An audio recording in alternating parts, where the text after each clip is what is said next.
ప్రజలు ఎంత అధికంగా నిన్ను బాధపరిచినా, ప్రజలు ఎంత అధికముగా నిన్ను శోధించినా నువ్వు అనుకోవచ్చు, ఏంటయ్యా ఈ సమాజం, ఏంటయ్యా ఈ ప్రజలు, నన్ను అర్థం చేసుకుంది ఇదేనా వీళ్ళు, నా చిన్నతనము నుంచి వీళ్ళ మధ్యలోనే పెరిగాను, అయినా ఎందుకు నా జీవితంలో ఈ బాధలు, ఈ వేదనలు.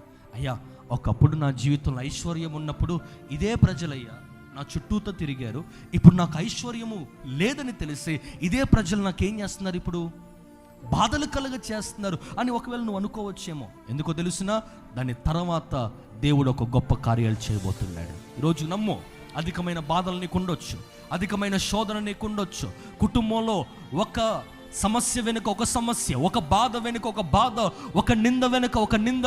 ఇది తగ్గింది కదా, ఇది బాగానే ఉంది కదా అనుకునే లోపలనే మరొక అటాక్ నీకు జరగవచ్చు. అయినా కానీ నువ్వు ధైర్యంగా ఉండు, నిర్భయంగా ఉండు. యెహోషువతో దేవుడు చెప్పాడు కదా, భయపడకుము, నిర్భయుడవై నువ్వు ఎలా ఉండు, ధైర్యముగా ఉండు. యెహోషువతో మాట్లాడిన దేవుడే నీతో, మనందరితో మాట్లాడి ఉన్నాడు. మాట్లాడిన దేవుడు గొప్పవాడు. హల్లెలూయా. శక్తిమంతుడు, బలవంతుడు. సమస్త బాధల్లో నుంచి నీకు దేవుడు ఏం కలుగ చేస్తున్నాడు, ఈ రాత్రి నివారణ కలుగ చేయబోతున్నాడు.